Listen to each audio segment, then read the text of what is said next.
please, let's watch this video. See where does it lead us, ladies and gentlemen. So yeah, let's continue. Towards closure. Yes. Maybe let's talk about you. Yes. Visiting people who are wanted here in South Africa.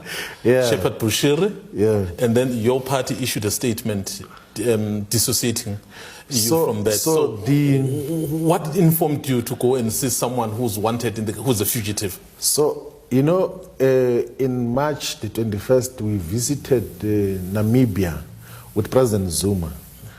So when we were in Namibia, in the table that we were sitting in after the official inauguration, we were sitting with former President Joyce Banda of Malawi. Yeah. And we're also sitting with the incumbent Deputy President Michael Usi of Malawi as well. And then we had, because we were in a table, small talk, exchange contacts. And President Zuma said that we must make follow-up on the discussions that were being raised there. So I went to Malawi to see former President Joyce Banda, and I spent a lot of time with her. And then I went to see incumbent Deputy President Michael Usi. We had very meaningful discussions.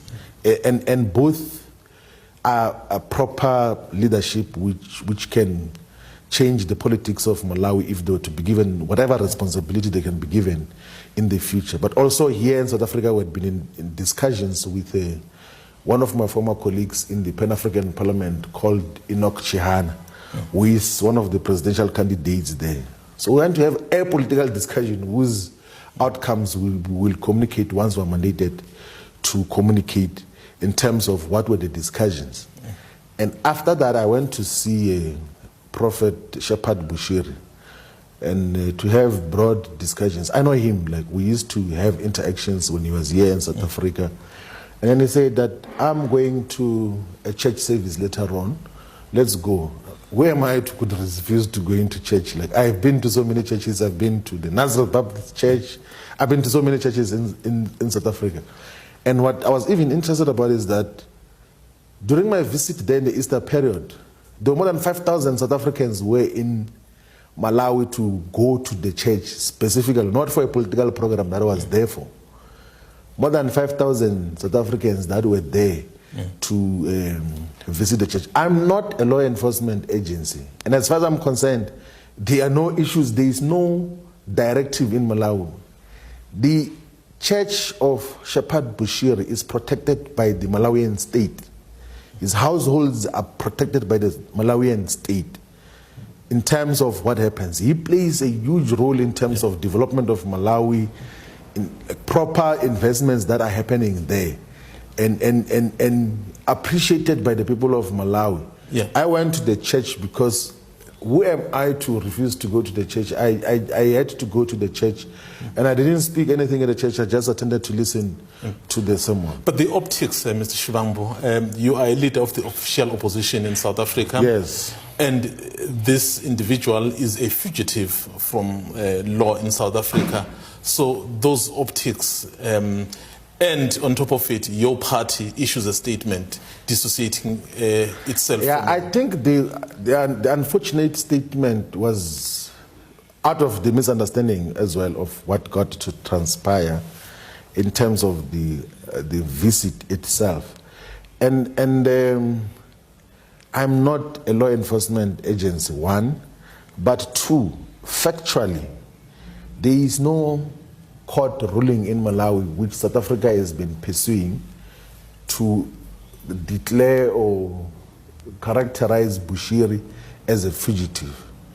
If there was such, the Malawian government was going to hand him over.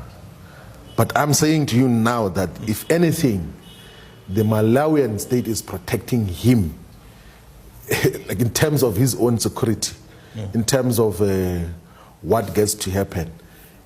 And if the South African government wants to pursue him, they know what processes they must follow, they must deal with, and everything else there.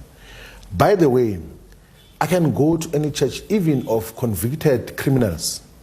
Like whichever church I want to go to, I can go to any religious institution as long as I believe that is a correct thing to do. and everything else there. Like I'm not the only person who does that. I say to you now that there were more than 5,000 South Africans who were registered to participate. But they're in not the the Secretary General of MK. Yeah, they're not Secretary General of the MK, but I have the permissibility to go to any religious institutions. I, by the way, don't know what criminal offenses the other people whose churches have visited have committed in the past or have got to participate in. But I went to Malawi for a political program which was mandated and was very impactful in terms of the Pan-Africanist program and agenda which Mkhonto Sizwe is in pursuit of uniting Pan-Africanist and progressive forces all over the world and in the continent in particular. And Malawi is of particular interest because in the struggle against apartheid, Malawi associated with the apartheid government under Hastings Banda, the president there. They openly supported apartheid. They had full economic cooperation with apartheid. And we can't have a Malawi that is not part of Pan-Africanism, of a Pan-African developmental project.